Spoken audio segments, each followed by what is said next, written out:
हमारे मुआशरे में हमारा मीडिया अब लोगों को गुनाह के तरीके बतलाता है, लोगों को बतलाया जाता है गुनाह कैसे करना है। वो कसूर के अंदर एक गिरोह पकड़ा गया जो इस तरह की बदकारियां करता था। वो क्या करते थे, कैसे इंजेक्शन लेते थे, किस कोठड़ी में क्या करते थे, सब दिखाया गया, सब दिखाया जाता है, एक एक जुर्म की दास्तानें। बल्कि अल्लाह तबारक व तआला फजल करे, अब तो ऐसी टीमें सामने आ गई जो जाके पीर पकड़ती हैं। कुछ छप्पड़ पीर पकड़ लिया, कुछ थप्पड़ पीर पकड़ लिया, कोई पकड़ लिया है।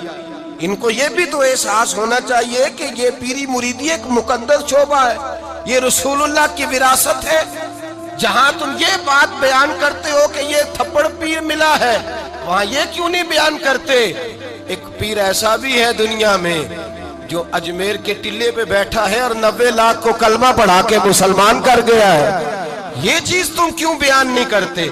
और फिर तुम पता नहीं किसको पकड़ के ले आते हो, न जाने कौन जाहिल था, अल्लाह जाने कौन था।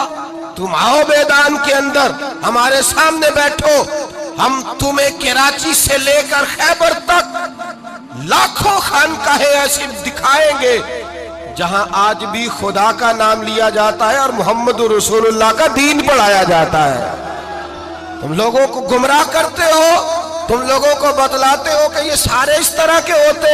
वो पता नहीं कौन बदमाश था, गुंडा था, कौन बेदीन था जिसको तुमने पीर बना के लोगों के सामने रखा। हम पीर उसे मानते हैं जिसके एक हाथ में खुदा का कुरान होता है और दूसरे हाथ में मोहम्मद मुस्तफा का फरमान होता है। तो ये याद रखिएगा, याद रख। और हम कभी कमजोर नहीं पड़ते किसी जगह भी। हमें कुछ शख्स आकर के बतलाता है वो फलां बाबा पकड़ा गया, हम कहते हमारा नहीं है, वो जिसने पकड़ा उसी का था, उसी का था जिसने पकड़ लिया है। और जो उस पर तनकीद कर रहा है वो उसी का है।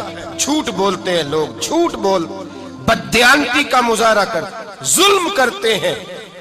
इन बेवकूफों और बदमाशों को लाकर दीन इस्लाम के सिपाहियों और मुजाहिदों की सफ में और उनके साथ मुकाबला कराना चाहते हैं। हमारे तो मशाइख वो हैं जिनके चेहरे देखे तो खुदा याद आ जाता है, जिनके पास बैठे, जिनके पास चंद घड़ियां कोई गुजार के जाए। मेरे शेख तरीकत हजरत ताजुश शरिया के शेख मुफ्ती आजम हिंद मौलाना मुस्तफा रजा खान साहब, आपके पास एक शख्स आया आला हजरत के छोटे बेटे के पास। वो कहने लगा सुना है ये बड़े आशिक रसूल है, इनके पास जाए तो मुस्तफा की खुशबू आती है। कहता मैं थोड़ी देर आया, थोड़ी देर बैठा, फाजले बरेलवी के शहजादे की सोबत में थोड़ी देर रहा, चंद लम्हे गुजारे, न हदीस पढ़ी, न फिका सीखी, न कुरान सीखा, चंद लम्हे अहमद रजा के बेटे के पास बैठा हूँ, ऐसी खुशबू चढ़ी है,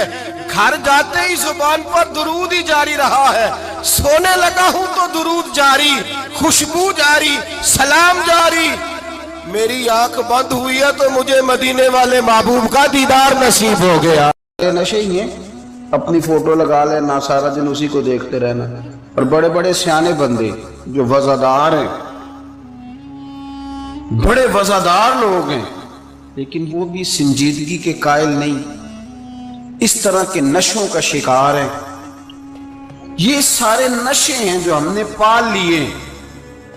हमारे सूफिया, हमारे बुजुर्ग कहते हैं कि तुम इस तरह करो, अगर सारे नशों से बचना चाहते हो तो सजदे का नशा शुरू करो, सजदे का नशा शुरू करो। ये ना इकबाल कहते हैं हो अत्तार हो, रूमी हो, राजी। आप बात को समझें, अत्तार हो, रूमी हो, राजी हो, गजाली हो, कुछ हाथ नहीं आता बे आहे सहरगाही।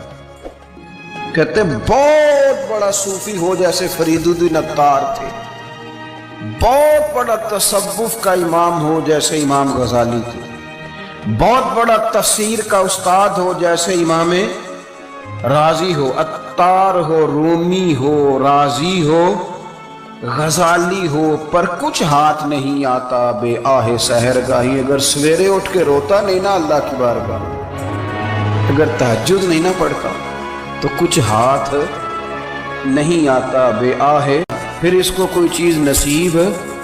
मेरी बात की समझ आ रही है आप हजरा?